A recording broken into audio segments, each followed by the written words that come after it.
அன்பு நான்காமின் உள்ளங்களே,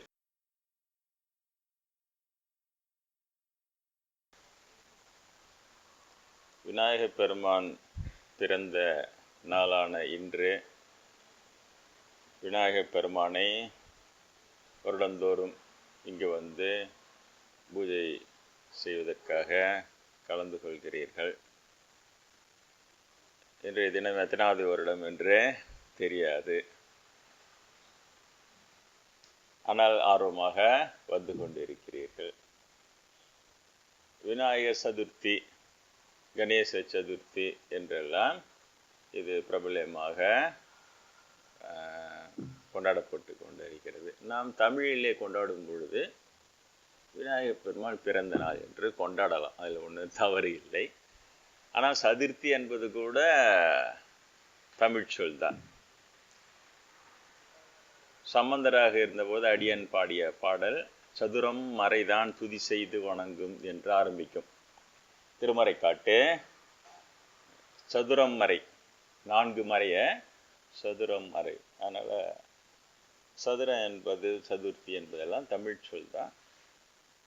பிராமணர்களுக்கே உரிய ஆட்டை போடும் திறமை என்பது அவர்களுக்கு கை வந்த கலை. அதனால் இப்போ எது தமிழ் எது வடமொழி, யார் யாரிட்டிருந்து எதை திருன்னா கண்டுபிடிக்கிறது மிகவும் கடினம். அவங்களுடைய தலையெழுத்து என்று நான் விட்டு விடுவது இப்பொழுதெல்லாம். என்றால் நான் கடவுளை தேடியது என்பது கடவுளுக்காக மாத்திரமே தான். கடவுள் என்று ஒருவன் இருந்தால் கடவுளை நாம் காண வேண்டும், தரிசிக்க வேண்டும் என்று. எனது வாழ்க்கையின் ஆரம்பமே விநாயகரோடு தொடர்புடையது தான். இன்றைய தினம் எனது பெற்றோருடைய திருமண நாள்.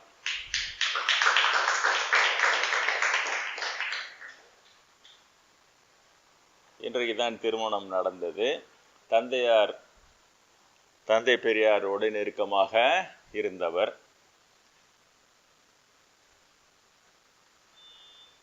நாத்திக கொள்கையுடையவர். அதனால் அந்த சாமி கும்பிடுவதெல்லாம் மெதுவாக செய்யக்கூடாது என்று தாயாருக்கு தடை விதித்திருந்தார். அதனால் அந்த திருட்டு பக்தி என்று சொல்வார்கள். பொட்டியில் சாமி படுத்து வச்சு கும்பிட்டுட்டு திரும்ப பொட்டியில் எடுத்து வச்சுப்பாங்களாம், அப்பாவுக்கு தெரியாமல். ரொம்ப தீவிரமாக இருந்தவர். அவர் எங்கே ஸ்டேஷனுக்கு போனாலும் அந்த ஊரில் அரகண்டநல்லூர், அந்த ஊரில் பெரியாரை வரவழைத்து பெரிய மீட்டிங் ஏற்பாடு பண்ணி அவரை பேசுவதற்கு எல்லாம் இவர் நிறைய செய்வார். அதனால் பெரியாருக்கு ஒரு பெத்த புள்ள மாதிரி நான் கூட இருந்தேன்னே சொல்லுவார். பெரியார் அவர் மட்டும் பக்கத்தில் நாற்காலி எல்லாம் வந்து சுற்றிலும் ஒரு 5-6 பேர் நின்றுன்னு இருக்கிற ஒரு ஃபோட்டோ கூட எங்கள் வீட்டில் ரொம்ப நாள் 2 பேர் மட்டும் உட்காந்து இருப்பாங்க. அவ்வளோ நெருக்கமாக பெரியாரும் வரும். சுற்றிலும் ஒரு 4-5 பேர். அதில் ஒரு பிரபலமான எழுத்தாளரும் ஒருத்தர் நின்றுன்னு இருந்தவர்கள். என் பெரிய மூத்த சகோதரன் சொல்லலாம், ஒரு பெரிய பிரபலமான. பெரியார் மறைந்த பிறகு அதிலிருந்து எல்லாம் விலகி வந்துட்டார். அது கொள்கை பிடிப்பு அவங்கக்கிட்ட கம்மியாயிடுச்சு அப்படின்னு. அப்புறம் 2 பேர் பெண் பிள்ளைகள் பிறந்தார்கள் தந்தையாருக்கு. அப்போ மெதுவாக எங்கள் அம்மா வந்து பிள்ளையார் பூஜை செய்கிறதுக்கு அனுமதி வாங்கி 2 பொண்ணாக பிறந்துடுச்சு. அடுத்தது புள்ள பிறக்கணும், பிள்ளையார் பூஜை சரி நீ ஒன்றே எதனா செஞ்சுக்கோ, என்னால் கூப்பிடாதுன்ட்டு கொஞ்சோண்டு ரிலாக்ஸேஷன். அதுக்கு பிறகு அவர்கள் விநாயகர் பூஜை செய்தார்கள். அதுக்கு பிறகு தான் நான் பிறந்தேன். விநாயகர் பூஜை செய்து அதுவும் சரியாக சங்கடாறு சதுர்த்தி அன்னைக்கு பிறந்தேன். திருமண நாளும் விநாயகர் சதுர்த்தி அன்னைக்கு சொல்லுங்க. எல்லாம் கல்யாணத்தெல்லாம் திட்டின்னு இருந்தாங்க. இன்றைக்கி அப்போ வைப்பீங்க, காலையில் விடிகாலையில் எழுந்து அவசரமாக பிள்ளையார சதுர்த்தி கும்பிட்டுட்டு கொழுக்கட்டைலாம் எடுத்துன்னு கல்யாணத்துக்கு ஓடியாராங்களாம் எல்லாம். அந்த மாதிரி இன்றைக்கி போய் வச்சிங்களே நீங்கள், பிள்ளையாரம் சரியாக கும்பிடாமல் இங்கேயும் வர முடியாமல் அப்படின்லாம் சொல்லின்னு இருப்பாங்க. அப்புறம் சரியாக சங்கடாறு சதுர்த்தி பிறந்துட்டேன். நான் என்ன செய்யுது. அதற்கு பிறகு அவங்களுடைய வேண்டுதல் பழித்ததுன்னு அதுக்கப்புறம் ஃப்ரீடம் கொடுத்துட்டாரு வீட்டில் சாமி கும்பிட்றதுக்கெல்லாம். நாங்கள் குழந்தையிலேருந்து அவ்வளோ எங்களுக்கு பெரிய தந்தையாருடைய இந்த நாத்திக இதெல்லாம் ரொம்ப தெரியாது. இப்போ வளவனூரில் இருக்கிறவங்க ஒருத்தவங்க சொல்லுவாங்களாம், அவங்க அப்பாவும் பெரியாரிஸ்டான். வளவனூரில் ஒரு பெரியாரிஸ்ட் குரூப்பே இருக்கும். அந்த பெரியாரிஸ்ட் குரூப்புக்கு தலைவர் யாருன்னா சாமியாரோட அப்பா தான் தலைவர். அவர் தான் தலைவரே அவர் தானா. அவங்க பையன் இப்படி சாமியார் ஆகிட்டார், ஆச்சரியமாக தான் இருக்குதுன்னு ஒருத்தவங்க சொல்லியிருக்கிறாங்க சமீபத்தில். அந்த மாதிரி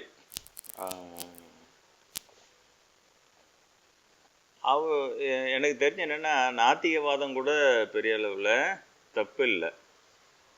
அவங்க தன்னளவில் நேர்மையாக இருப்பார். எங்கள் சொல்லியிருக்கிறவங்களுக்கு இல்லையா, இங்கேயே வளவனூர் ஸ்டேஷன் மாஸ்டராக இருந்தார். மீதி பேரெல்லாம் இந்த பருப்பு மூட்டைலாம் வரும் வியாபாரிங்களுக்கு, அதை டேமேஜ் ஆகாதவே டேமேஜுன்னு போட்டு ரயில்வே நஷ்டீடு கொடுக்கும் வியாபாரிக்கு. குட்ஸ் ட்ரெயினில் வந்து அப்படியே நிற்கும் எல்லாம். அதில் சும்மா ஒரு 10 மூட்டை டேமேஜுன்னு போட்டு விட்டா ஒரு 20 மூட்டைக்கான காசு நஷ்டீடு கொடுக்கும். அதை இவங்க ரயில்வேக்காரங்க பாதி, வியாபாரி பாதி பங்கிட்டுக்குவாங்க. இதெல்லாம் நடக்கும். தந்தையார் மட்டும் அதை செய்ய மாட்டார். அப்புறம் விஜிலன்ஸ்லாம் வச்சு எல்லாம் செக் பண்ணி, அப்புறம் எங்கள் தந்தையார் பேரை சொல்லி, எப்படி அவர் டியூட்டியில் இருந்து மட்டும் எப்படிப்பா பருப்பு மூட்டை டேமேஜ் ஆகாமல் வருதுன்னு கேட்பாங்களாம் அவங்க வியாபாரிங்களாம். அந்த பருப்பு மூட்டை எடுக்கிறதுக்கு வருவாங்கள்ல, இங்கே வளனூர் இவங்க தான் பெரிய பெரிய இவங்களாம். அவங்க வந்தாங்கன்னா அப்பா டியூட்டியில் வந்து, ஐயோ இவரா நான் அப்புறம் வரேன்னு போயிடுவாங்களாம். ஏன்னா ஒன்றும் நடக்காது அப்படின்னு சொல்லி. எதுக்கு சொல்ல வரேன்னா, கடவுள் மறுப்புன்றது வந்து நேர்மைக்கும் தொடர்போடு இருந்தால் அது பெரிய அளவில். நான் அவங்க வீட்டில் தானே பிறகுறேன் இல்லையா. அதே இப்போ நான் அரசு வேலைக்கு கொஞ்ச நாள் தான் பண்ணேன். அந்த அரசு வேலைக்கு போகும்போதும் தந்தையார் சொன்ன உபதேசம் தான் உங்களுக்கு சொல்லியிருக்கிறேன். எனக்கு நாங்கள் அப்படி கடைக்கெல்லாம் போகும்போது வரும்போது அதெல்லாம் அப்போ சொல்லுவார், பொய் சொல்லி 1 கோடி சம்பாதிக்கிறத விட உண்மை பேசி 1 ரூபாய் சம்பாரி சொல்லுவார். இந்த 1 ரூபாய்க்கு அந்த 1 கோடியை விட வேல்யூ அதிகம்னுவார். அதுதான் அவரோட. இந்த உண்மை பேசி 1 ரூபாய் சம்பாதிச்சுன்னா, இந்த 1 ரூபாய்க்கு அந்த பொய் சொல்லி 1 கோடி சம்பாதிச்சுன்னா அந்த 1 கோடியை விட இந்த 1 ரூபாய்க்கு வேல்யூ அதிகம். அந்த மாதிரி சொல்லுவார். சாமி கும்பிட்றத பற்றி அவர் எதுவும் கோயிலெலாம் வந்ததும் கிடையாது. ரொம்பவும் என் அப்பா இப்படி இருக்கா, என் வீட்லேயும் பொதுவாக போய் கோயில் குளமாக சுற்றிட்டு வருவாங்கள்ல. சம்மர் லீவுன்னா அப்படியே திருச்செந்தூர் கோயிலை விட்டு கூட்டம் குவியுதுன்னா அந்த மாதிரியான ஹேபிட்டும் இயற்கையாகவே இல்லை. ஏன்னா அவரே இப்படி இருக்க தொட்டு மிஞ்சி மிஞ்சி போனால் வால்னூரில் சூரியமணி கோயில் போய் கிருத்திகானா கும்பிட்டு வருவோம். போகும்போதே அந்த பிள்ளையார் மாரியம்மா அப்படியே கும்பிட்டுட்டு அப்படி வந்துடுவோம். அதிகமாகலாம் கோயில்கள்லாம் சுத்தந்து கிடையாது. ஆனால் இதை தான் சொல்லுவார், சாமி கும்பிட்றதுனா என்ன, உண்மை பேசுனா அதான் சாமி கும்பிட்றதுன்னு சொல்லுவார். உண்மை பேசி வாழணும், அதுதான் சாமி கும்பிட்றத விட இதுதான். இந்த மாதிரி இருக்கவே பிள்ளையார் வந்து அவருக்கு கடவுள் இருக்குதுன்றதை நிரூபித்தார். அதுவும் உங்களுக்கு சொல்லியிருக்கிறேன். திருவண்ணாமலையில் நான் போய் அங்கே வேலைக்கு சேரும்போது ஐவிஎஸில் ஒருத்தவங்க வீட்டில் பேயிங் கெஸ்ட்னா நிறைய கொடுத்தனும் இருக்கும். அது எனக்கு ஒரு ரூமு அதில் இருக்கும். அவங்க வீட்டிலே சாப்பாட்டுக்கு காசு கொடுத்துட்டு சாப்பாடும் அவங்கள செஞ்சுருவாங்க. அந்த மாதிரி பேயிங் கெஸ்ட்டாக இருந்தேன். சனிக்கிழமை இங்கே வந்துடும், வால்னூரில் இங்கே வந்துடும். உங்களுக்கு சொல்லியிருக்கேன், அவர் நேர்மையை பாராட்டி உங்களுக்கு டபுள் ப்ரொமோஷன்லாம் கொடுக்குறேன்னாங்க ரயில்வே. எனக்கு அதெல்லாம் வேணான்ட்டார். வேணாம், எனக்கு வந்து ட்ரான்ஸ்ஃபர் பண்ணாமல் இங்கேயே வச்சுருங்க, எனக்கு வால்னூர் பிடிச்சிருக்குது, பசங்களாம் நல்லா படிக்கிறாங்க, இங்கே நல்லா படிப்பாங்க, மூத்த சகோதரியார் எல்லாருமே ஃபஸ்ட் ரேங்க் வருவாங்க, நல்லா ஃபஸ்ட் ரேங்க் ஸ்டூடெண்ட்டு எல்லாம். சரின்னு ரயில்வேவும் அதை குறிப்பில் எழுதிட்டாங்க. இவருடைய ரெக்வெஸ்ட்டு ஏற்றுக்கொள்ளப்பட்டது, நேர்மையாக இருக்கிறாரு, இன்க்ரிமெண்ட்லாம் வானான்ட்டார், டபுள் ப்ரொமோஷன் வானான்ட்டார். இந்த ஊர்லேயே ரிட்டைர்மெண்ட் வரையும் இந்த ஊர்லேயே எனக்கு. அதுமாதிரி மற்ற ஸ்டேஷன் மாஸ்டர்லாம் வருவாங்க, 3 வருஷத்தில் ட்ரான்ஸ்ஃபர் ஆகிடுவாங்க, 5 வருஷத்தில் ட்ரான்ஸ்ஃபர் ஆகிடும், போயின்னே இருப்பாங்க. நாங்கள் மட்டும் இங்கே இருப்போம். எங்களுக்கு சொந்த ஊர் மாதிரி ஆகிப்போச்சு சின்ன வயசுலேருந்து. அவ்வளோ சொந்த ஊர் வந்து அண்ணனூர் தான் ஆக்சுவலாக. அப்போ கிராமம், நகரத்தை ஒட்டிய கிராமம். இப்போ அது சிட்டியில் எல்லாம் வந்துடுச்சு. அப்போ அந்த பேயிங் கெஸ்ட்டாக இருந்தபோது அவங்க வீட்டில் வயசு பசங்கள்லாம் பொம்பளை பசங்கள்லாம் இருந்தது. இப்போ அவங்க என்ன கால்குலேஷன் போட்டாங்கன்னு தெரியல. டெய்லி கோயிலுக்கு போவேன், அண்ணாமலையார் கோயில். நாங்கள் ரொம்ப கோயில் குளம் சுத்தா தொட்டு நான் இப்போ முதல்ல அவ்வளோ பெரிய அண்ணாமலையார் கோயிலை பார்த்தோன்னே எனக்கு ஒரே பிரமிப்பாகி போச்சு. ஆஹா சொல்லிட்டு அவ்வளோ பிடிச்சிடுச்சு எனக்கு. அது உங்களுக்கு நான் சொல்லியிருக்கிறேன். போனவுடனே எண்ணெய் அறியாமலே அந்த குளத்தாண்ட போனோடனே எண்ணெய் அறியாமலே சட்டை ஒரு பட்டனை கூட கைட்டிட்டேன். இப்போ கைட்டுறேன் புழுக்கமாகுதுன்னு. அப்போ பட்டனை கூட கைட்டி திடீர்னு அது தோணுச்சு, சட்டை இதெல்லாம் என்னத்துக்கு வேஸ்ட், இதை தூக்கி அந்த குளத்தில் போட்டுட்டு போய் அங்கே போய் கவர்மெண்ட் உட்காந்துக்கலாம். எனக்கு ஆச்சரியம். அது இப்படி தோணுது. நம்ம வாழ்க்கையில் ஒன்றும் விரக்தி அடையில, ஒன்றும் இல்லை, நல்லா தான் இருக்கிறோம், ஏன் திடீர்னு இப்படி தோணுது. அவர் போய் சுற்றிட்டு வரும்பொழுது பார்த்தா அந்த பக்கமாக அங்கே போய் உட்காரலான்னு இருக்கிற இடம் பார்த்தா பாதாள லிங்கேஸ்வரர். அங்கே தான் ரமணர் உட்காந்து இந்த இடம். வந்த புதுசில் பாதாளமாக இருக்கும், அங்கே லிங்கம் இருக்கும், அங்கே தான் ரமணர் உட்காந்து இருப்பார். சேஷாதிரி சாமிகள் தான் மற்றவங்களை கூப்பிட்டு, பசங்கள்லாம் கொஞ்சம் கல்லால் அடிக்கும், ஒவ்வொன்று கத்தும். அப்போல்லாம் ஆளுங்களாம் இவ்வளோ கிடையாது. அப்போ சேஷாதிரி சாமி தான் அங்கே இருக்கிறவங்களை கூப்பிட்டு, உள்ள முருகன் உட்காந்துன்னு இருக்கிறான், பின்னால் ரொம்ப ஃபேமஸ் ஆவான், அவனை எடுத்து போய் வச்சு காப்பாற்றுங்கன்னு சொல்லிட்டு போவார் சேஷாதிரி சாமி. அப்புறம் தான் அவரை போய் பார்த்து சமாதியிலே இருப்பவர், எதுவுமே தெரியாது, அவர் அப்படியே தூக்கின்னு போயிட்டு அந்த கந்தாசிரமோ அதெல்லாம் வச்சு கரெக்டாக அங்கே உட்காந்துக்கலான்னு தோணுது எனக்கு தானாகவே. ரமணரும் வந்தோடனே அவர் எல்லாத்தையும் ட்ரெஸ் எல்லாம் கட்டி அந்த குளத்தில் போட்டுட்டு அம்மனை கட்டியாக தான் உட்காந்து இருப்பார் நிர்வாணமாக. அவர் அப்புறம் கோயிலில் 16 வயசு 18 வயசில் கோயிலில் சுற்றி வரும்போது அப்போ மற்றவங்க தான் சொல்லுவாங்க, இங்கே எல்லாரும் வர இடம்ப்பா, இந்த மாதிரி நீ வயசு பையனாக இருக்கிற, அந்த மாதிரி அம்மனை கட்டியாக சுற்றக்கூடாது சொல்லிட்டு கோமணம் மட்டுமாவது கட்டிக்கணும், யாரோ கோமணம் கட்டி விடுவாங்க. அப்படி அதுக்கு பிறகு தான் எனக்கு அது தெரிந்தது. அது பிறகு அதே மாதிரிலாம் தோணுச்சு. அப்போ அந்த கோபுரத்தடி பிள்ளையா இருக்கு இல்லையா, போகும்போதே கோபுரத்தடியில் பிள்ளையா இருக்கும். அதுக்கு அப்புறம் தான் பார்த்தா அருணகிரிநாதர் பாடல் பெற்ற பிள்ளையார். அது அந்த அருணகிரிநாதர் பாடல்ல பார்த்தீங்கன்னா குட்டு போடுற மாதிரியே, குட்டி தடபட, நான் எழுது நல்ல பாட்டு, குட்டி தடபட பல நூறு குட்டு குட்டி தினமும் பயனடைந்து என்று பாடியிருக்கிறேன். அது நல்லா இருக்குதுன்னு கூட சொன்னாங்க. அந்த மாதிரி அந்த அருணகிரிநாதர் பாடல அது மாதிரி இருக்கும், தடபுடன்னு குட்டுற மாதிரி இருக்கும். அந்த பிள்ளையாருக்கும் தோணதான் அவரு தான் சொல்றாரு, உனக்கு சாப்பாடுல மருந்து வைக்கிறாங்கடா அப்படின்ட்டு சொன்னாரு. அடுத்த சனிக்கிழமை வரும்பொழுது எங்கள் அம்மா கிட்ட சொல்கிறேன், இப்படி பிள்ளையார் சொல்கிற மாதிரி இருக்குது, சினிமாவில் கட்டுற மாதிரி நேராலாம் சொல்லலை, மனசுக்குள்ளேயே சொல்கிற மாதிரி இருக்குதுமா. அப்போ எங்கள் அப்பா கிண்டல் அடிக்கிறாரு, படப்பட கல்லு பிள்ளையார் போய் பேசுகிறாரான் அவனுக்கு. அவனும் சொல்கிறான், நீயும் கேட்குறிய அப்படின்னு. அப்புறம் எங்கள் அம்மா என்ன சொன்னாங்க, நீங்கள் இந்த தினம் சாப்பாட்டில் அப்படி பாரு, அதில் என்ன வித்தியாசமாக என்ன இருந்தால் அதில் எடுத்துன்னு வா அப்படின்னா. அதே மாதிரி அதனையிலேருந்து சாப்பாடு ஏன்னா ஒரே ஒரு அரிசி மட்டும், கருப்பு அரிசி இவ்வளோ பெருசாக இருக்கும் சோறு, அதை எடுத்து ஒரு கேலண்டர் பேப்பரில் ஜன்னல் மேலே வச்சுட்டு தான் சாப்பிடுவேன். அப்புறம் அதையெல்லாம் கலெக்ட் பண்ணி கொடுத்த உடனே அதை ஒரு நாள் கொண்டு அடுத்த ஞாயிறில் வரும்போது கொடுத்தேன். அப்போ எங்கள் அப்பாக்குறாரு, இது மாதிரி இது இருந்ததுமா. அப்போ சிரிக்கிறாரு அவர், அந்த பழைய நாத்திகை இது. அவன் என்னமோ வளர்றான், நீ இப்போ அதை போய் சீரியஸாக எடுத்துக்கினேன், இதெல்லாம் என்னது, அதெல்லாம் வசியமாக இருந்தா அதெல்லாம். அப்புறம் அங்கே ரயில்வே ஸ்டேஷனில் ஒருத்தவங்க போர்ட்ரு ஒருத்தவங்க இருக்காங்க, அவங்க கையில் கொடுத்து அவங்க இந்த மந்திரம் மாயம் இதெல்லாம் இந்த மாதிரி எனக்கு தெரிஞ்சவங்க இது மாதிரி கொடுத்தாங்க, இது என்ன நீ எங்கேயோ மந்திரம் மாயம் பண்ணுறிய, அவங்கக்கிட்ட இதை கொடு, இது என்னன்னு பார்த்துன்னு வா அப்படின்னு கொடுத்தாங்க. அப்போ எங்கள் அப்பா இருக்கிறார். ஒரு வாட்டியும் இந்த கான்வர்சேஷன் போது அந்த பிள்ளையார் அவங்க அப்பா அங்கே இருக்க வச்சு அவர் எதிர்க்கே தான் இதெல்லாம் நடக்குது. அடுத்த ஞாயிற்றுக்கிழமை திரும்ப வரான். வந்த உடனே அதே மாதிரி எங்கள் அப்பா இருக்கிறார், எங்கள் அம்மா இருக்கிறாங்க, நானும் இருக்கிறேன். அந்த அம்மா வருது, அந்த கொடுத்தாங்கள செக் பண்ணுறதுக்கு. அந்த அம்மா அம்மா கேட்டம்மா, இது என்ன, இது திருவண்ணாமலை பக்கம் வைக்கிற மருந்தாம்மா இது. அப்படியே இவங்க எதுவும் திருவண்ணாமலைன்னோ எதுவுமே சொல்ல, ரொம்ப அந்த பக்கம்லாம் இது மருந்தான், இது வயிற்றில் போய் முடி முளைச்சிச்சுன்னா அவள் தானா, அவங்க சொல்கிறதான் கேட்பாங்களாம், வசி மருந்தாம்மா இது, ரொம்ப பவர்ஃபுல்லு, இது திருவண்ணாமலை பக்கம் தான் இதை விற்பாங்கன்னு அவங்க சொன்னாங்க. அப்போதான் எங்கள் அப்பா ஷாக் ஆனார். எல்லா கான்வர்சேஷனும் இருக்கிறாரு, அவங்ககிட்ட திருவண்ணாமலைன்னு சொல்லவே இல்லை சொல்லிட்டு அது போயிடுச்சு. அன்னையோட அவரை நாத்திகத்தை விட்டார். அன்னையிலேருந்து தான் பிள்ளையார் கும்பிட ஆரம்பிச்சார் எங்கள் அப்பா. சொன்னாரு, உன் பையன் வந்து பிள்ளையார் இருக்கிறார்ன்றதே எனக்கு நிரூபிச்சிட்டான் அப்படின்னு சொல்லிட்டு.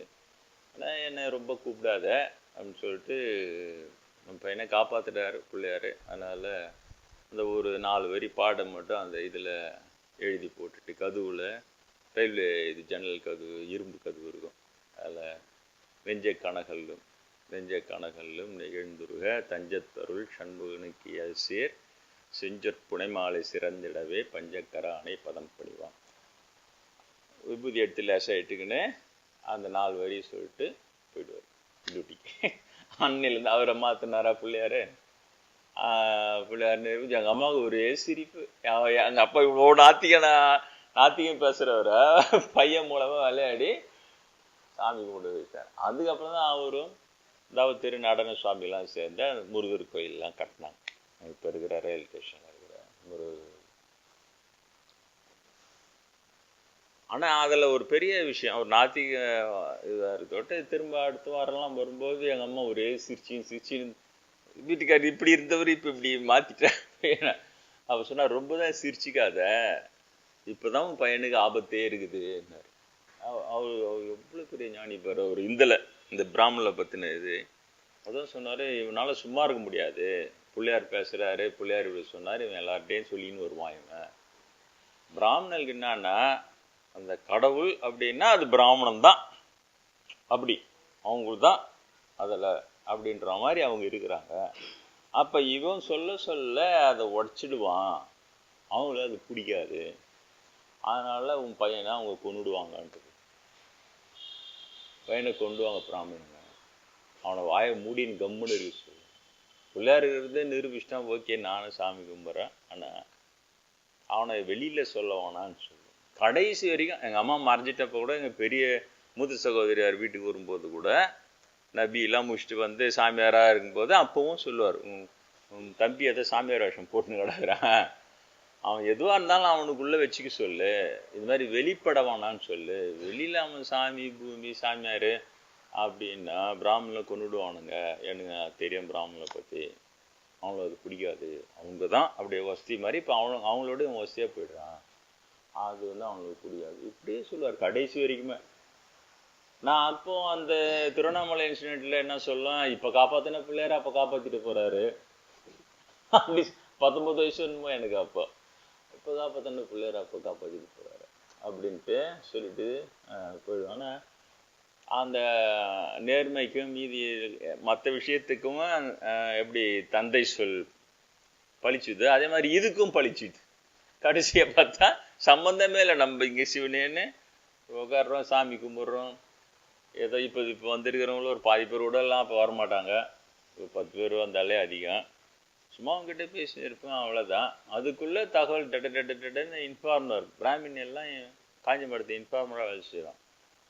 அப்போ குருநாதர் கொள்கை தான், வர்ணாசிரமம் இல்லை, ஜாதிலாம் இல்லை, எல்லாருமே கடவுள் அடையலாம், அதை தான் சொல்லுவோம், அவ்வளோதான். அதுக்குள்ளே போய் ஜெயந்திரங்கிட்ட மூட்டி விட்டு அவன் உடனே பிராமண பிடாதி சங்கத்தை கூட்டி.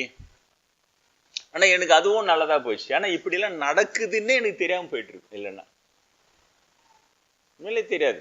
நீங்கள் கமல்சாமிலாம் கேட்டு பாருங்க, 20-25 வருஷத்துக்கு மேலே டிவி பார்த்தது கிடையாது, நான் நியூஸ் பேப்பர் கட்சி கிடையாது, ரேடியோ கேட்டது கிடையாது, சினிமாவுக்கு போனது கிடையாது, வெளி உலகம் எதுவுமே தெரியாது. ஜப தப தியானம், அதில் 2 வருஷம் தீவிரமாக பிஇ முடிச்சதுக்கு அப்புறம் 2 வருஷம் தீவிரமாக ஒரு கொட்டையை போட்டு அதில் தீவிரமாக தியானம் பண்ணின்னு ஜபம் பண்ணி இவ்வளோதான். இப்படி தான் இருந்தேன் நான், இன்னும் வெளி உலகமே தெரியாது. பிரம்மேந்திர சொல்லுவார், பரவாயில்லன்னுவார், பரவாயில்ல, வெளி உலகம் எல்லாம் தெரிஞ்சும் கடவுளை தெரியாதவனை விட கடவுளை மட்டும் தெரிஞ்சு வெளி உலகம் தெரியாதவன் எவ்வளோ பெட்டர்ன்னு.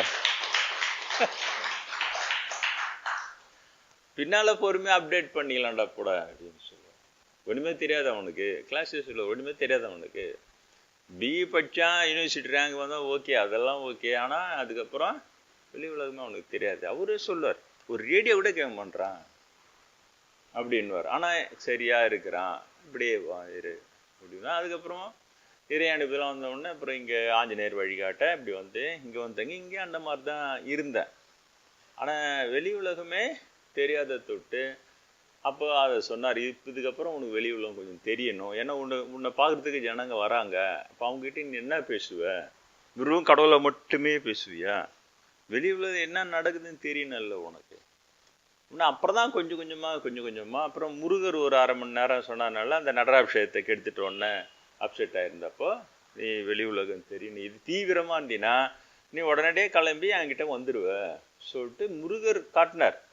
நான் செஞ்ச தப்பு அதை பேசி அது யூடியூப்ல போட்டுட்டேனே, சரியா எங்கள் அப்பா சொன்ன பாப்பாங்க உட்காந்துக்கிறான் நக்கல் அடிக்கிறதுக்கு கிண்டல் அடிக்கிறதுக்குன்னு.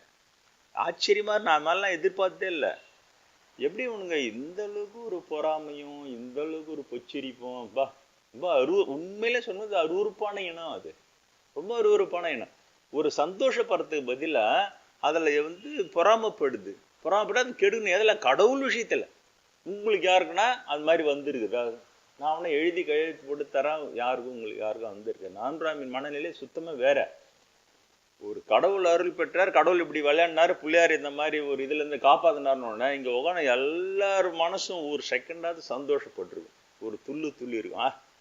பிள்ளையாரா இல்லையா இல்லையா, எங்க சாமிடா ஒரு பிள்ளையார் காப்பாத்தினார, அந்த மகிழ்ச்சி சின்னதாவது ஒரு ஸ்பார்க் வரும். ஆனா எப்படி பாப்பானுக்கு மட்டும் எப்படி பொறாம வருது? எனக்கு பிள்ளைய முருகர் 1/2 மணி நேரம் கனவுல தோண்டி தீவிரமா இருக்கக்கூடாது. அப்போ உண்மையிலே நான் அப்பதான் பார்த்தேன், அருணிநாதர் எப்படி முருகரோடு ஐக்கியமானாருன்னு யாரை கேட்டாலும் சொல்ல தெரியாது அவங்களுக்கு, இல்லையா? அவர் முருகரோட கலந்துட்டாரு அவ்வளோன்னு சொல்லுவான். ஆனா முருகர் எனக்கு காமிச்சாரு. அருணகிரிநாதர் அப்படியே ஒளி ரூபமா முருகரோட ஐக்கியமாகறார். அப்போ நீ இங்க எந்த சாஸ்திரத்திலாம் இருக்காது சார். அதான் கிருஷ்ணர் ரொம்ப டாப். கிருஷ்ணருடைய ஸ்டேட்மெண்ட் அவர் என்ன சொன்னாருன்னா, சாஸ்திரன்றானுங்களே இவனுங்க. அவர் சொல்றாரு, இறைவனை உணர்ந்த ஒருவனுக்கு சாஸ்திரம் எந்த அளவுக்கு பயன்படும் தெரியுமான்னு கேட்டார். எங்கும் நீர் பிரவாகித்து இருக்கையில் ஒரு குட்டையின் எந்த அளவிற்கு ஒரு மனிதனுக்கு பயன்படுமோ, எங்க பார்த்தாலும் வெள்ளம் ஒரே தண்ணியா கிடக்குது, எங்க பார்த்தாலும் அநேகத்துக்கு ஒருத்தன் அந்த குட்டை தண்ணியில் நான் போய் குளிச்சுட்டு வரேன் போக முடியாது, அந்த குட்டை அவனுக்கு பயனே இருக்காது, ஏன்னா எல்லா இடத்துலயும் தண்ணி இருக்குது. அதே போல சாஸ்திரம் என்பது இறைவனை உணர்ந்தவனுக்கு அந்த குட்டையை போன்றதான் பயன்படுனார் கிருஷ்ணர். இது சொல்ல மாட்டானுங்க பத்தி, இது சொல்ல ஏன் அவனுக்கு சாஸ்திரத்தை பழைக்கிறானுங்க, சமஸ்வரம் தானே வச்சு பழைக்கிறானுங்க, வேதம் முதல்ல பழைக்கிறானுங்க. அதனால பழப்புக்கு மண்ணு போட்டு போறான்னு சொல்ல மூச்சுன்னு. நீ டீப்பா போய் அந்த கீதையை படிச்சாதான் உனக்கு அதில் இல்லை என்னோட கீதை, அதனால தான் நான் அது எழுதினேன், சுருக்கி அந்த என்னதான் சொல்ல வருதுன்னு சுருக்கி உங்களுக்கு எழுதி கொடுத்துருக்கு. அதில் இது சொல்றாரு, எங்க நீர் பெருக்கெடுத்தையில் ஒரு குட்டை எந்த அளவுக்கு பயன்படுமோ குட்டை நீர் அந்த அளவிற்கு தான் சாஸ்திரம் பயன்படும் இறைவனை உணர்ந்தவனுக்கு. இப்போ நான் சொல்றேனே, இப்போ முருகப்பெருமான் அருணகிரிநாதர் தன்னோட ஐக்கியமானதை இது எந்த சாஸ்திரத்துல இந்த மாதிரி இருக்குது அவர் காமிச்சாரு. காமிச்சதெல்லாம் முருகப்பெருமான் இன்னொன்னு சொன்னார். என்னன்னா, தீவிர பக்தின்றது இல்லை, ஒரு எப்போ பார்த்தாலும் தீவிரமா ஒரே நினைவோடு இருந்து இவ்வளவு தீவிரமா இருந்தீங்கன்னா இன்னி என்னிடம் சேர்ந்து விடுவார், அதுல எந்த சந்தேகமும் இல்லை. கடவுள் இப்போ அடைது ஒரு பெரிய நல்ல விஷயம் தானே.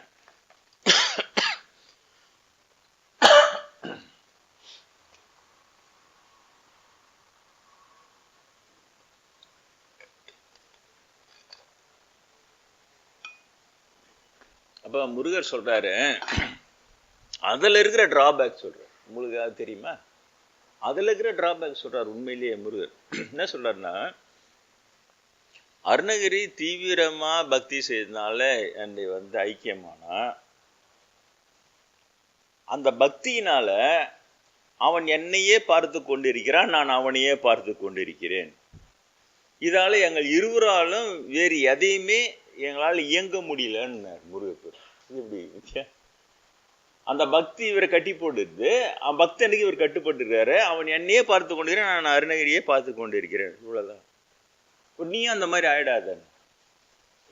ஏற்கனவே உங்க குரு இந்த மாதிரி ஆயின்னு இருக்கிறாருன்னாரு வேற பிரம்மேந்திரர். உங்க குரு ஏற்கனவே இப்படி ஆயின்னு இருக்கிறாரு, நீ ஏன் அந்த மாதிரி ஆயிடாத. இது எந்த சாஸ்திரத்துல இருக்குது? நான் இதெல்லாம் சொல்லல அந்த யூடியூப் வீடியோல, லைட்டை தான் சொன்ன, 1/2 மணி நேரம் விளக்க சொன்ன. அதுக்கு ஒரு பாப்பான் வயிற்ற கீழ்ச்சி ஐஸ் கட்டி எடுத்து உள்ள மூடிக்கின்னு தச்சிக்கினான். நான் அப்படிதான் சொல்றது. ஐஸ் கட்டி எடுத்து வச்சுங்கடா ரெடியா. ஏன்னா 1-2 இருந்தா பரவாயில்ல. நான் இது மாதிரி நிறைய சொல்றேன். ஒன்று சொல்லும் போதே உனக்கு வயிறு எரியுது, ஒன்று முடியல, குப்பசம் தாங்காம குயோ முறையன்றேன். நிறைய சொல்றேன். அதனால ஒரு அண்டா நிறைய ஐஸ் கட்டி வச்சுக்கோ. நான் ஒன்று சொல்லும் போதும் வயிற்று கீழ்ச்சி உள்ள போட்டு மூடியோ, அப்பதான் கொஞ்சமாவது எரியாது. அப்ப எங்க தந்தையார் சொன்னது இப்ப சரியா இருக்குது இல்ல, பிராமணனுக்கு பிடிக்காதுன்னு. மீதி அதையுமே சொல்லு. செடியாருக்கு பிடிக்காது, ரெடியாருக்கு பிடிக்காது, கவுண்டருக்கு பிடிக்காது, எதையுமே சொல்ல. கரெக்டா பிராமணனுக்கு பிடிக்காது. அதான் அவரு. அப்ப புரியுதான் ஏன் அந்த இடத்துல என்ன தூக்கி போட்டான் கடவுள்னு. இந்த அறிவு எனக்கு கொடுக்குற ஒரு தந்தையார் அங்க இருக்கிறார். சரியா அதிக அறிவு தாயார் கொடுக்குறாங்க. தாத்தா உபதேசம் பண்றாரு. 7 வயசுல இருக்கும் போதே டெத் பெட்ல பெருசா நீ கல்யாணம் பண்ணிக்காது, சாமியாரா போயிடுன்னு சொல்லிட்டு உபதேசம் பண்ணிட்டு அவரு போயிடுறாரு இல்லையா. இது பெரிய பாக்கியம் தானே எனக்கு இருக்கிற பிறவியில.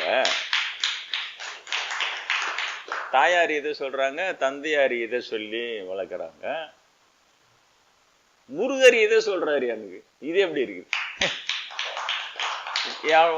கெட்டு போனவன இதை யூஸ் பண்ணிப்போம். நான் ஏன் ரொம்ப பக்தி பண்றவள பெருமா அதை வந்து முருகரா பரிகாரம் அப்படின்னு அவன் அது இருக்குது. இதை துணுண்டு அதை எங்கடா கெடுத்துட போறானுக்கு. அந்த நிலையில இருக்கிறவங்களுக்கு சரியா சொல்றாங்களே தவிர. அதனால இந்த மாதிரியும் ஒரு பக்கம் இருக்குது. இந்த பாப்பானுங்க எல்லாத்தையுமே உல்டா புல்டா பண்ணி அவங்க நிலை என்னவோ அதை வசதின்னு காட்டிக்கிறத மட்டும் யூஸ் பண்ணி போயினா இருப்பாங்க. அது ஒரு விசித்திரமான இனம்.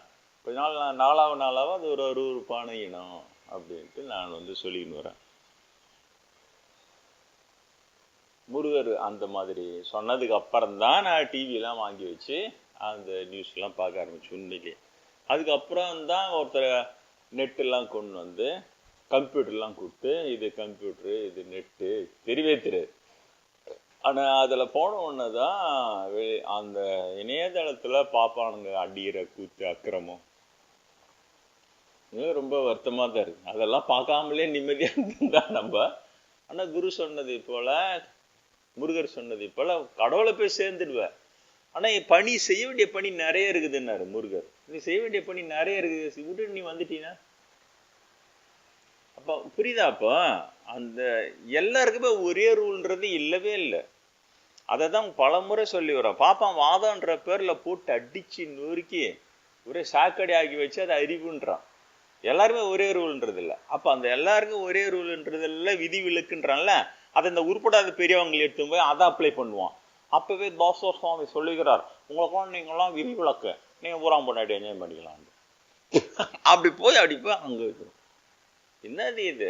என்ன ரொம்ப கஷ்டம். பிராமணன் நடுவில் வாழறதும் அவங்க நடுவில் உண்மையாளர்கள் உண்மையை சொல்லி மக்களுக்கு பிரச்சாரம் பண்ணி மக்கள் அதை கடைப்பிடிக்க வைக்கிறது ரொம்ப ரொம்ப கஷ்டம். ஏன்னா பாப்பா எந்த பக்கம் நுழையிறான், அதை எப்படி உல்டா பண்ணி அவனுக்கு சாதகமாக அதை திருப்பி அவனுடைய அட்டூழியங்களுக்கு சாதகமாக அதை திருப்புறான். அதெல்லாம் ரொம்ப அதை தான் பார்த்தேன் நான். இந்த வெளி உலகம் தெரிஞ்சுக்கோன்னு இவங்களும் சொல்லவே அதை தான் தெரிஞ்சுக்கணும். பார்த்தா பகீரன் அது எதையுமே எனக்கு விட்டு வைக்கல. சக்சஸ்ஃபுல்லாகிறானுங்க. அதில் சக்சஸ்ஃபுல்லா ஆர்த்தடாக்ஸ் அப்படிங்கிறது பொதுவான வார்த்தை, பிராமணன்றது பொதுவான வார்த்தை, பிரம்மத்தை உணர்ந்தவன் தான் பிராமணன். அதே மாதிரி ஐயன்றது பொதுவான வார்த்தை. நான் உங்களுக்கு சொல்லியிருக்கிறேன். திருநீலகண்ட யாழ்ப்பாண நாயனார் தீண்டாமை குலத்தில் பிறந்தவர். அவரை அந்தனர் குலத்தில் பிறந்த சம்பந்தர் ஐயர்னு கூப்பிடுறார். ஐயர் உமை பெறுவதற்கு இவர் புண்ணியம் செய்திருக்க வேண்டும் திருவேற்கத்தம் புலியூர்ல. ஐயர் என்றது அது எல்லாத்தையும் பிடிங்க, வார்த்தை வசதியாக தான் அது பிடிங்க, அது இவங்களுக்கு யூஸ் பண்ணிக்கிறது. அதை போட்டு அது இவங்களுக்கு ஜாதி பேர் ஆய்க்கிறது. ஆர்த்தடாக்ஸ்ன்றது பிராமணன்றது பிரம்மத்தை உணர்ந்தவன் மட்டும்தான் பிராமணன். அப்புறம் வெளிநாட்டுக்காரனால ஏமாத்துறது. வெளிநாட்டுக்கு பிராமின் ஃபாமலை அப்படின்றது அது எல்லா பிராமணனும் அப்படியே அது கட்டுக்கோப்பா எடுத்துப்போ அதை எஸ்டாப்ளிஷ் பண்ணிடுறது. என்ன செய்வேன்னு கிட்ட அந்த பிராமணங்கிற அந்த ஒரு வார்த்தை திருநானுங்களே, அதை திரும்பி மீட்க முடியுமா உங்களால? பெருமை திருடும் பிராமணன் நான் சொன்னேன். ஏன்னா இதுக்கு தான் சொன்னேன். பெருமையெல்லாம் திருடிப்பான் சார். பெருமையை இப்ப காந்தியை எல்லாரும் உட்காந்து காந்தி வசதியாகுன்னு சொல்லி காந்தியை மதிக்கிறாங்க. இயல்பாவே உயர்வா வாழற அவரு எல்லாரும் மதிக்கிறாங்க. இவனுங்க மாற்றி மாற்றி மாற்றி நடிகையிலிருந்து சோரம் போய் அது பணம் சம்பாரித்து கோடிக்கணக்கில் வச்சுருக்குது. அது உடனே ஆன்மீகம் பேசுது. அப்படி இவங்களுக்கு வந்து ஒரு கௌரவதி தேவைப்படுது. அப்புறம் ஏதோ ஒரு காலத்தில் இவங்களுடைய கெட்டுப்போன வாழ்க்கையெல்லாம் மறைக்கிறதுக்கு ஒரு அடையாளம் தேவைப்படும். போமனம் அப்படின்னு வந்தால் அப்படி வர்றது. புலிவேஷன் தான் சொல்கிறது. இதெல்லாம் நான் புலிவேஷன் கிடையாது, ஒரிஜினல் புலி கிடையாது.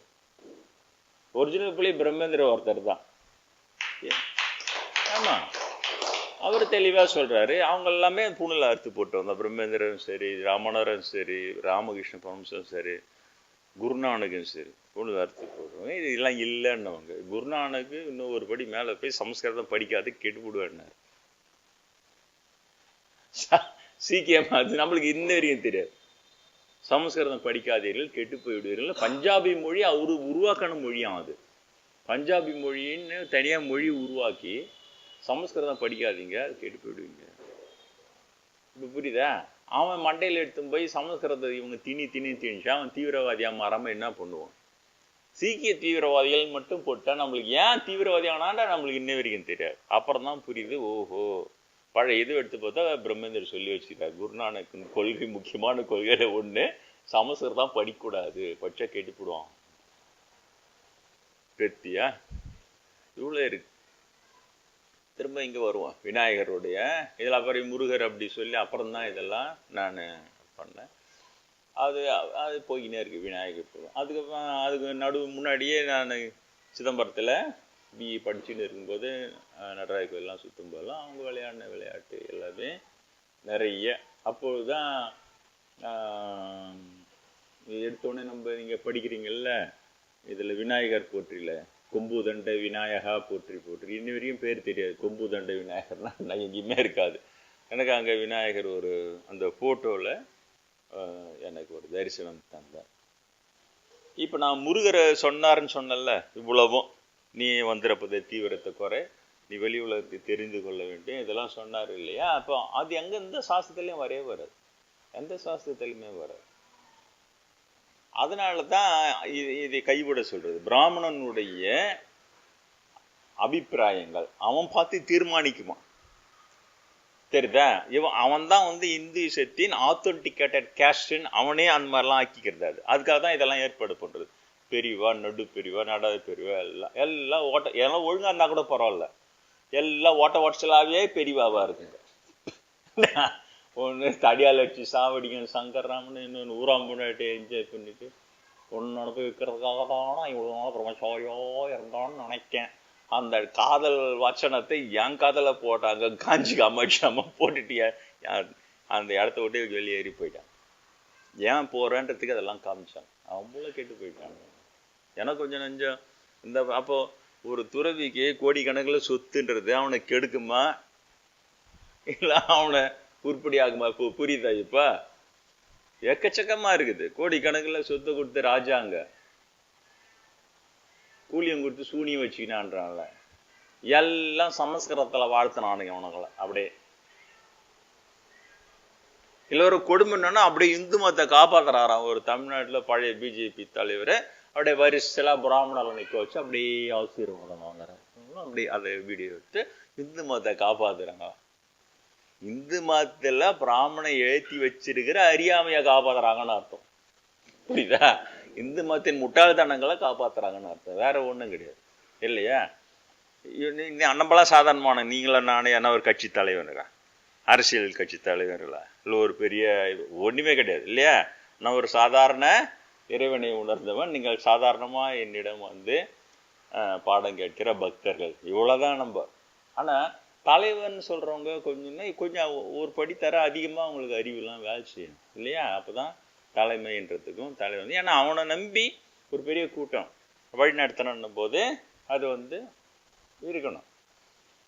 எங்கள் சாதாரணமாக நம்மளுக்கே தெரியுது, நான் சொல்கிறேன் உங்களுக்கும் தெரியுது இல்லையா?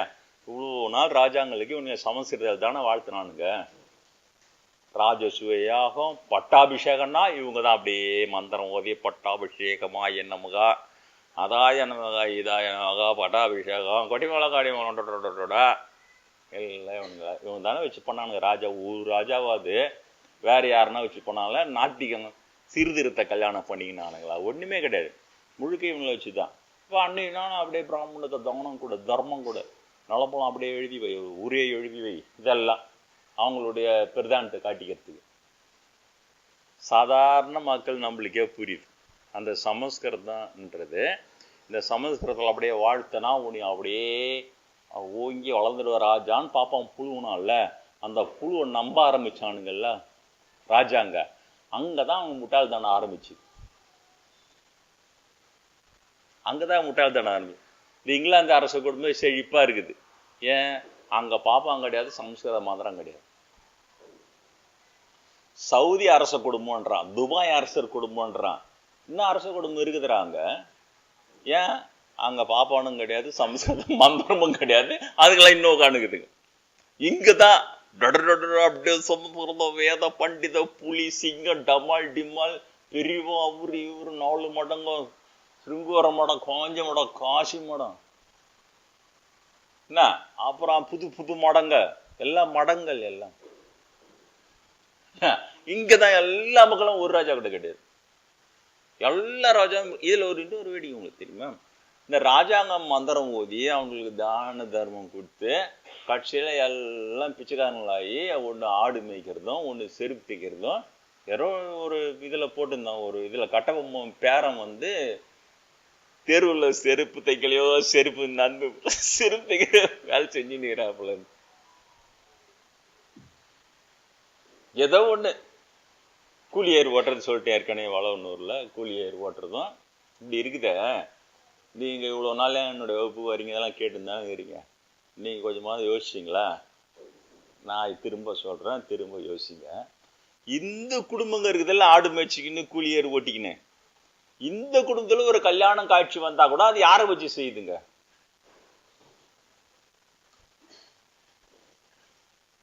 இதே பாப்பான்ல வச்சு அதே மாங்கல்யம் தந்துவானா நீ அவ்வளவுதான், நீ காலி, கொட்டாயம் எழுந்து போக வேண்டிய கடவுது.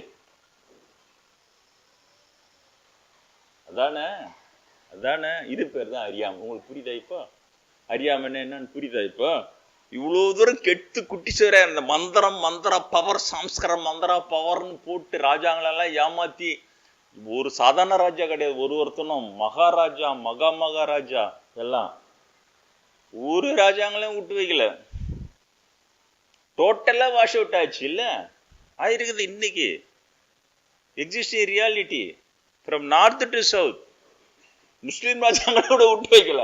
யாராவது ஆக்ரா கோட்டைய, அந்த கோட்டை அந்த முஸ்லீம் மன்னனுடைய அந்த பேரை கட்சியில் எனக்கு என்ன ஒரு வேலை போட்டு கொடுங்கன்னு சொல்லி அந்த கோட்டைக்கு கேட் கீப்பரா அவர் தான் வச்சுக்கின்னு எல்லாம் வரவங்களாம் சல்யூட் அடிச்சு கேட் திறந்து விடுறான். ட்ரைனிங் போயிட்டு வந்து யாருன்னா ராஜ வாரிசு. உங்க பேசுறது மட்டும் இந்துக ராஜ பரம்பரை. எங்கடா ராஜ? இவங்க மீட்டிங்லாவது ஒரு கௌரதிகா உட்கார வைக்கலாம்ல? ஒண்ணுமே கிடையாது. சாதாரணமா சொல்லுங்க. நீங்க அந்த கடவுள் அறிவெல்லாம் ஒரு பக்கம் இருக்கா, சாதாரணமா சொல்லுங்க. உங்களால புரிஞ்சுக்க முடியுதா?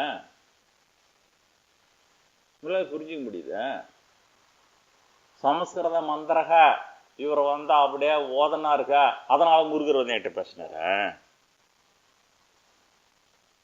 தீவிரமா இருக்காது, சகஜ நிலைக்கு வான்னு அவர் சொன்னாரா? அதனால அருணகிரிநாதர் கலந்ததை காட்டினாரா? இல்லையே. கடவுள் எதை பார்க்கறான்? ஏசு சொன்னார்ல, இதயத்தை இப்படி சுட்டி இதயத்தை பார்க்கறான், எண்ணத்தை பார்க்கறான், அவ்வளவுதான். அதுக்கு மேல ஒண்ணும் இல்லை. ஏன் இவனுங்க ஏமாத்தனா? இவனுக்கு ஏமாந்தானுங்க. மந்திரோக மந்திர பவர்க, அவர் தான் பெரிய குருக, அவர் சம்ஸ்கிருத புலிக, ஒரு பண்டிஜிக. அந்த மந்திரத்து பிரகாரம் வந்து இவங்களாம் பெரிய பெரியவங்க, அவங்கள வச்சுக்கோனா கொஞ்சம் காஸ்ட்லியாகவும், அவங்கள வச்சு யோகம் பண்ணிக்க ராஜ இதுல தான் நிறைய எல்லாரும் இருப்பானுங்க. இந்த மூலகட்ட முண்டங்க இன்னும் இவங்களை வச்சு இந்த யாங்கெல்லாம் பண்ணின்னு பாரு. அடுத்தது நீ என்ன பண்ணுவ? அதான் சொல்ற, தலையெழுத்து அவ்வளவுதான். இந்து ராஜாக மட்டும் இல்ல, இந்து சாதாரண மக்கள் இருக்கிறாங்களா, பாமர மக்கள், இவங்க தலையெழுத்து இவ்வளவுதான். ஏன்? இவங்க பழக்கத்துக்கு அடிமையாயிட்ட உடனே சிந்திச்சு அதுல இருந்து விடுபட்டு வர முடியாத நிலைமையில இருக்கிறாங்க. இன்னைக்கு இருந்த உடனே அதே பாப்பானை வச்சு அதே மந்திரனை ஒண்ணா இப்படி கேளுங்க. இந்த ராஜராஜ சோழனுக்கு ஓதனீங்களே ஐயரே, அந்த மன்னர் தானா இது? கேளு. இப்போ 2 நாள் முன்னாடி வீடியோ போறான்.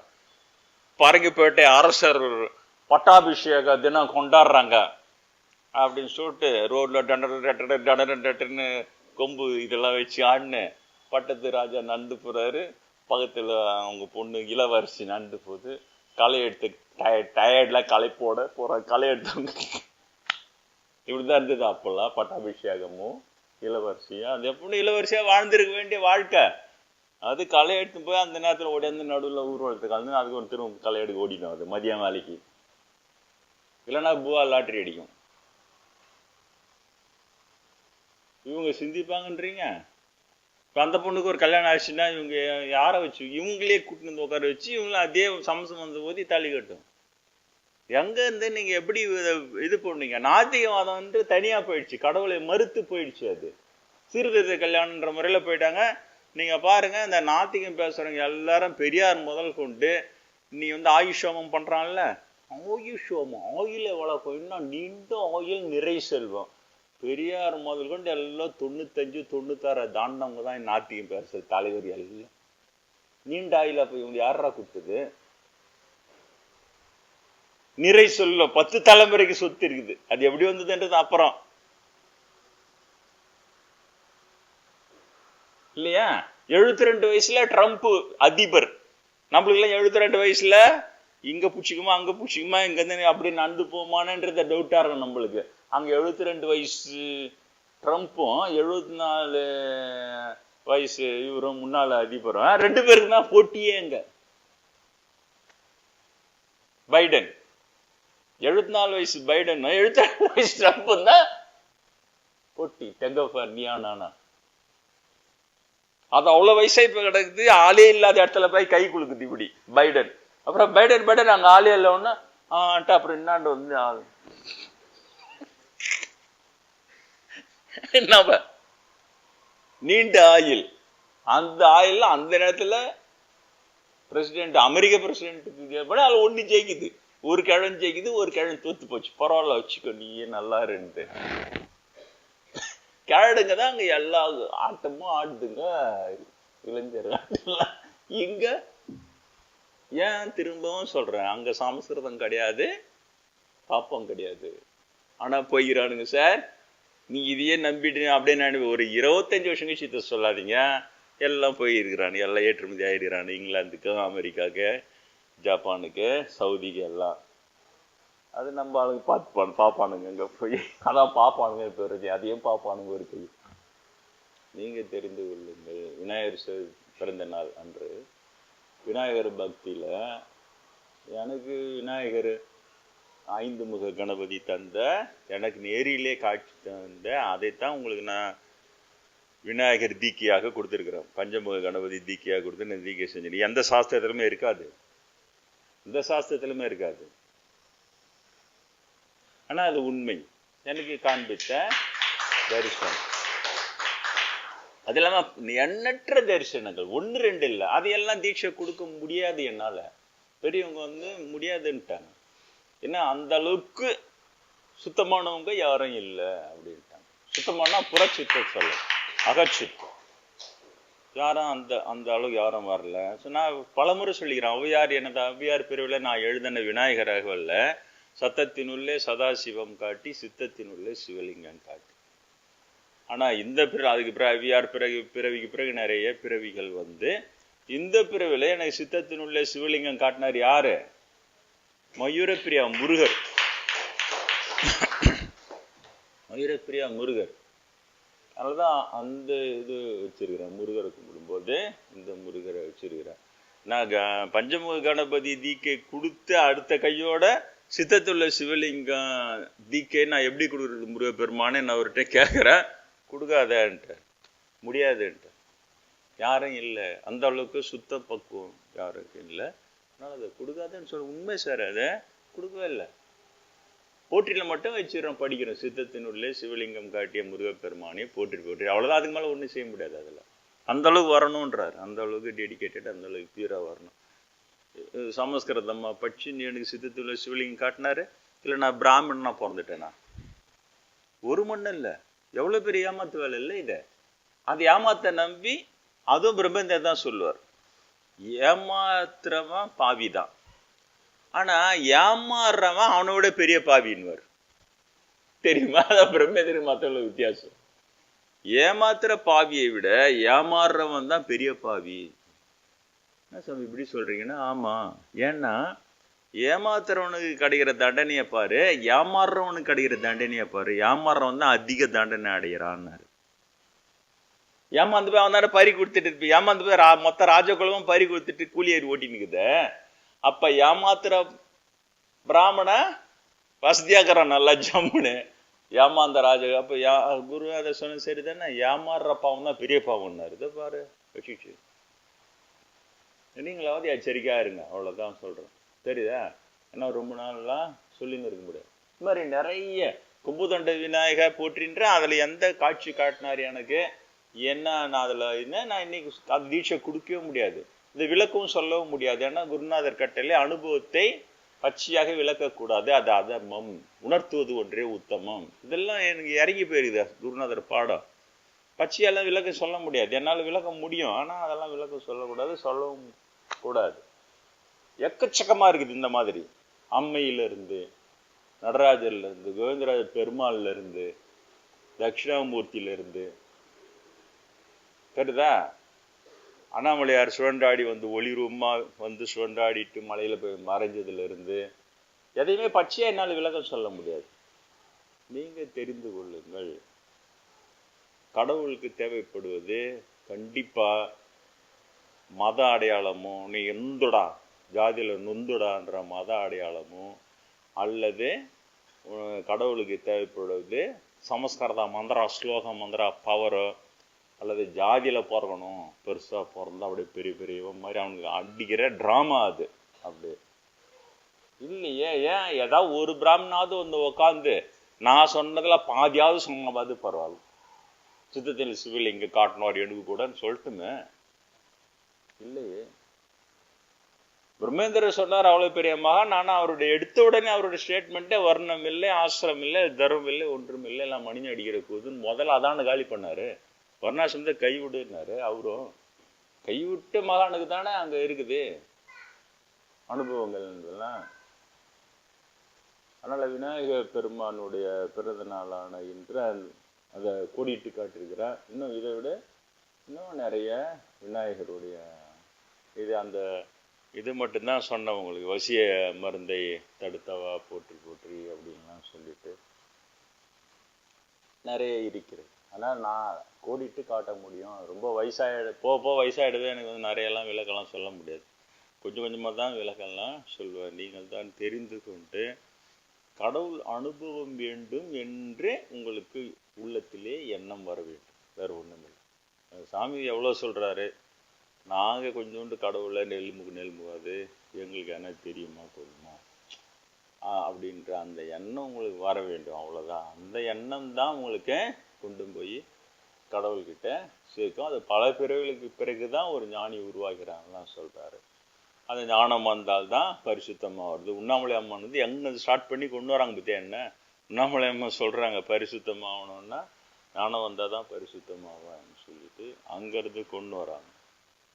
அது நடராஜர் வந்து குருவை காட்டுனா அவங்க காட்டுறாரு, அப்புறம் அவர்கிட்ட போனால் அவர் வழி நடத்துறாரு. அதில் காஞ்சிபுரத்தை ஃபஸ்ட்டு தசை மாதிரி போயிருந்தான், அதுக்கப்புறம் ஆவடி சாமி அவங்கள திரும்ப மீட்டு கொண்டு வராங்க, நல்லா இல்லைன்றாங்க, அப்புறம் நிரூபிச்சு காட்டுறாங்க. அனுபவம் வந்த உடனே ஓ இதான். அதுக்கு அர்ஜுனன் கேட்குறேன், எனக்கு ஞானம் வந்துடுச்சா இல்லையா, நான் எப்படி தெரிஞ்சுக்கிறது? அவர் சொல்ற, நீ வெளியில யாரும் உனக்கு சொல்ல வேண்டிய அவசியமே இருக்காது, உன் உள்ளத்தில் அதுவே சூரியனாக பிரகாசிக்கும்னு சொல்லிட்டு பாரு, கோடிட்டு காட்டு போறாரு அதனுடைய உண்மையை. வெளியில யாரையும் நீ வெரிஃபை பண்ற வரைக்கும் உனக்கு ஞானம் வரலன்னு அர்த்தம். ஏன்னா அது அனுபவம். ஏன்னா பசின்னா வெளியில தெரியுதா, இவ்வளவு பேர் உட்காந்துங்க, சில பேர் பசிக்கும் சில பேர் பசிக்காது. ஆனா வெளியில என்ன சிக்னலா காட்டுது, இவர் பசியில இருக்கிறார், இவருக்கு பாரு ரெட் பீட்ரு எரியுது, வெளியில தெரியவே தெரியாது. அந்த பசின்றது உங்களுக்கு அனுபவத்தால தான் நீங்க தெரிஞ்சு வச்சுன்னுக்கிறீங்க. சாப்பிட்டு முடிச்சுன்னா பசி அணிக்கிட்டோம்னா அதுவும் உங்களுக்கு அனுபவத்தால தான் தெரியுது, அதை உங்களால் விளக்க முடியுமா? அதே போலதான் ஆன்மீகமும் சொல்றாரு கிருஷ்ணர். எது ஒண்ணுமே அந்த ஒரு குறிப்பிட்ட லெவல் வரைக்கும் தான் விளக்கம் வரும். ராமகிருஷ்ணரை சொல்றாரு, விளக்கம் வார்த்தையெல்லாம் ஒரு குறிப்பிட்ட தூரம் வந்து அதுக்கப்புறம் அதெல்லாம் தோத்து போயிடுது, இறை அனுபவம் வரும்பொழுது அதை தாண்டி போயிடுது அப்படின்னு நிறைய இருக்கிறது. என்னுடைய முதல் முயற்சியே இந்த பிராமண பிரசங்கத்தெல்லாம் கேட்டு அவனுக்கே கடவுள் தெரியாது, அது ஞாபகம் வச்சுங்க. அவ்வளவுதான். கடவுளை தெரியாத ஒருத்தன் கடவுளை தெரியாத மற்றவங்களுக்கு கடவுளை எப்படி எடுத்து சொல்ல முடியும்? பிரம்மேந்திரர் கேட்கிறார். இது கடவுளுக்கே ரத்த கசிவுன்னார். உனக்கு கடவுளை பத்தி நீ பேசுறியா பாப்பானே, பேசினே எவ்வளவுன்னா, ஆனா நீ கடவுளை பார்த்தியா? நீ சொல்ற கடவுளை நீ பார்த்தியா? உங்களுக்கு அதை போய் பார்த்துட்டு அப்புறமா அப்படி அனுப்பி பாருங்க, ஒரு பாப்பம் தர மாட்டான். ஏன்னா வேலை கடவுள், ஏன்னா அதை பிரம்ம சொன்னது உடனடியாக நிறுத்தப்படணும்னு. கடவுளை தெரியாமலேயே கடவுளுக்கு பற்றி பேசுவது பாரத நாட்டிலே உடனடியாக நிறுத்தப்பட வேண்டும். இது கடவுளுக்கே ஒரு ரத்த கசிவுன்னாரு. அவ்வளோ ஸ்ட்ராங்கெல்லாம் யாரும் சொல்லவே மாட்டாங்க. சிலர் முதல் வேலையை நீ கடவுளை தெரிஞ்சுக்கணும், அவ்வளோதான். கடவுளை தெரிந்த கொண்ட பிறகு நம்ம ஒதுங்க தான் தோணும். அப்படி நான் ஒதுங்கும் போது முருகர் வராரு, பிரம்மேந்திரர் சொல்றாரு, உலகம் தெரிஞ்சுக்கோ, கொஞ்சமாவது வெளி உலகம் தெரிஞ்சுக்கோ. அதுக்கப்புறம் 25 வருஷத்துக்கு அப்புறம் தான் சரி ஒரு டிவியாவது எனக்கு வச்சு கொடுங்க, அப்புறம் ஒரு கம்ப்யூட்டர்னா என்ன, அப்படி போகிற ரொம்ப லேசாக தான் இருக்குது. எனக்கு ரொம்ப உலக தகவல் எனக்கு ரொம்ப தெரியாது. சிலதெல்லாம் இந்த யூடியூப்ல பார்த்து மற்றவங்க சொல்றது. நானே கூட சொன்னேன், முதல்ல ஒரு பாப்பானுக்கு மரண தண்டனை கொடுத்தவன் இங்கிலீஷ்காரன் தான்ட்டு சொன்னேன். அது ஒரு யூடியூப்ல அதை போட்டிருக்கிறாங்க. அப்புறம் திரும்ப நேற்று வேற ஒரு விஷயத்தில் பார்க்குறேன், இன்னொருத்தர் சொல்றாரு அவுரங்கசீப் தான் அதை செஞ்சது. அவுரங்கசீப் காலத்தில் தான் அந்த பிராமண ஒரு பூசாரி வந்து இளவரசியை கற்பழிச்சிடுறான். அவங்க போற ரகசிய பாதையில பின்னாலேயே போயிட்டு அப்புறம் அவுரங்கசீப் தான் தலையை சீவ சொல்றாரு. அதனால தான் அந்த அவுரங்கசீப் இன்னைக்கு இந்த அளவுக்கு அந்த பாப்பானுக்கு ஒரு பாப்பானை கொண்டா கூட அவங்களுக்கு அவ்வளோ ஆத்திரம் பொத்துன்னு வரும். அவனை ஒழின்னு ஒழிப்பானுங்க அவரு சொல்றாரு. ஸோ இந்த தகவல் நான் அதே பார்க்கும்போது இது தகவல் மிஸ் ஆயிடும். நம்ம அதில் பார்க்கும்போது இங்கிலீஷ்காரன்னு பார்த்தா இவர் பார்க்கும்போது இவ்வளவுதான். அந்த 25 வருஷம் கேப்பு நான் மற்றவங்கள வச்சு சும்மா லைட்டாக தான் எடுத்துக்கிறேன். அப்புறம் அதை வச்சு நான் பெரிய பிரசங்கெல்லாம் அப்படி ஒரு இடத்துல நடந்திருக்குது. பிராமணனை கொல்லக்கூடாதுன்னு இவங்க பாப்பானுங்க ஃபைட் பண்ணவும் அது அவுரங்கசீப் இல்லை தலையை சீவியும் அது நடந்திருக்குது. அது போதும், நம்மளுக்கு அந்த தகவல் போதும். இந்த அளவுக்கு இவங்க டைட் பண்ணி வச்சிருக்கிறானுங்க, இன்னும் அப்படியே எடுத்துன்னு போகிறாங்க. அதனால் பிராமணனை பற்றின எச்சரிக்கை என்னால் முடிந்தவரை நிறைய சொல்லிக்கொண்டே இருப்பேன். அதே நேரத்தில் கடவுள் உண்மை இவ்வளோ அனுபவங்களை எனக்கு குட்டி கொடுத்துருக்குறாங்க. அதனால் உங்களுக்கு வந்து அந்த கடவுளை பற்றிய எளிதான பூஜை முறைகளும் இறைவனை எண்ணி வாழ்கிற அந்த ஒரு நல்ல வாழ்க்கை முறையும் இரண்டையும் நான் வந்து சொல்லி கொடுத்து கொண்டே இருப்பேன். விநாயகர் பெருமான் பிறந்த நாளான இன்று அந்த விநாயகர் பெருமானுடைய பிறந்த நாளில் அந்த எதுவும் சொல்ல முடியாது. விநாயகர் ரகவல் படிக்கிறோம் இல்லையா, சீதக்கலவ செந்தாமரைப்பும் பாதச்சிலம்பு பல இசை பாட, அதில் வருது இல்லையா, சத்தத்தினுள்ளே சதாசிவம் காட்டி சித்தத்தினுள்ளே சிவலிங்கம் காட்டி. இது என்ன, இது ஒரு சூத்திரம். அப்போ அந்த ஔவையார் வந்து அதை எழுதி வச்சுட்டு போகிறாங்க. பின்னால் வர தலைமுறைக்கு விநாயகரை நீ கும்பிட்டினா சித்தத்தில் சிவலிங்கம் காட்டுவார ஒரு எண்ணு காமிச்சுக்கிறார். அப்போ அதை வந்து அந்த காலத்தில் இதை வந்து அடுத்த தலைமுறை எடுத்துன்னு போகிறாங்க. அப்போ அது வந்து சூத்திரம். அதுதான் அவங்க வந்து சூத்திர குலத்தை சேர்ந்தவங்க தான் ஔவையார், திருவள்ளுவர், இவங்க எல்லாமே. அதனால தான் நான் அதுக்கு என்ன பேர் வச்சுக்கிறேன், கடவுளை காணும் சூத்திரர் கண்ட சூத்திரம் தான் விநாயகர் அருள். சூத்திரம் என்ன புரியுதா? இப்போ சூத்திரம் ஃபார்முலா. அந்த விநாயகர் அருள் ஒரு ஃபார்முலா. விநாயகர் அருள் மட்டுமே தெரிஞ்சு அதில் இருக்கிற அனுபவம் மட்டுமே நமக்கு வரணும்னு நினச்சி அது வந்துடுச்சுன்னா நீ பெரிய ஞானி இல்லையா? ஔவையாருக்கு காமிட்டேன் அந்த சித்தத்தினுள்ள சிவலிங்கம், நீங்கள் பார்த்துட்டீங்கன்னா நீங்கள் ஞானி. அதான் சூத்திரம் மூலமாக கடத்துறாங்க. இப்போ என்னுடைய பிறவிலேயே நான் வரும்போது இப்போ அந்த சித்த சிவலிங்க மயூரப்பிரியா காட்டுறாரு. இப்போ நான் அடுத்த தலைமுறை அது சொல்ல விநாயகர் தான் காட்டுவார்னு இல்லை, முருகரும் சித்தத்தில் சிவலிங்கம் காட்டுறவர். அப்போ அதுக்கு அடுத்த ஸ்டெப் எடுத்துன்னு போகிறேன். பாப்பானுங்க எழுதி வச்சுக்கிறேன் லிங்க புராணம் சிங்கமாக எழுதி சிவனுடைய ஆண் குறி கீழே விழுந்தது, அதை பார்வதியோட பெண் குறியில் பிடிச்சாங்க. அதுதான் சிவலிங்க வழிபாடு. அப்படிலான்றதெல்லாம் விடுங்க, அது அசிங்கமான விஷயம். சித்தத்தினுள்ளே சிவலிங்கம் இருக்கிறது. அந்த சிவலிங்கத்தை தேர்ந்த சித்தன் தான் அங்கே சிவலிங்கம் ஸ்தாபனம் பண்ணி இதை கும்பிடுன்ட்டு போனான் அடுத்த தலைமுறைக்கு. இருக்குது சித்தத்தில் சிவலிங்கம் இருக்கிறதுன்னு சொல்லிட்டு அந்த ஔவையார் சொன்ன சிவலிங்கத்தை தான் நாங்கள் கருவறையில் கும்பிட்றோம். ஏன் சொல்ல முடியல இந்த பிராமணனால? ஏன் அவனுக்கு தெரியாது? அப்படியே வரான். இன்னும் சில கோயிலெலாம் பார்த்தா அந்த ஆண்குறியையே அப்படியே செதுக்கி உளியில உண்மையிலேயே ஒரு ஆண்குறியையே நிற்க வச்சு அப்படியே வழிபாடெல்லாம் பண்ணுறானுங்க ஒரு இடத்துல. என்னன்னா இதுதான் லிங்க புராணம், இதுதான் வழிபாடு, இதெல்லாம் ரொம்ப தப்பு. அதெல்லாம் புரியுதா? அதனால நான் சாஸ்திரத்தில் வச்சு கூத்துலாம் சொல்லலை. இந்த பிறவியில் அனுபவத்திலிருந்து பேசினார் குருநாதர். அனுபவத்திலிருந்து பேசுகிற சித்தத்தில் சிவலிங்கம் இருக்கிறத எனக்கு முருகப்பெருமான் காமிச்சிருக்கிறார் தரிசனமா. அந்த சிவலிங்கத்தை தான் நம்ம சிவலிங்க கோயில்ல பாடுறோம். அது இல்லாம திருமூலரும் சொல்றாரு, தெல்ல தெளிந்தார்க்கு சீவன் சிவலிங்கம் சொன்னாரா இல்லையா? ஜீவன் தான் சிவலிங்கம். தெல்ல தெளிந்தார்க்கு அந்த ஜீவன் சிவலிங்கமா மாறுது. அந்த சிவலிங்கம் தான் நம்ம கும்பிடுறோம் கோயில்ல. நீங்க நல்லா ஞாபகம் வச்சு, மீதி பேர் பாப்பாங்கிட்ட மண்டே கொடுத்து மரமண்டி ஆகணானுங்கள, அவங்களை அப்படியே விடுங்க. புரியுதா? நீங்கள் தெளிவாக இருங்கள். விநாயகர் பெருமானுடைய பிறந்த நாளான இன்று நாம் அனைவரும் விநாயகரை பூஜை செய்து அவர் அருளுக்கு பாத்திரமா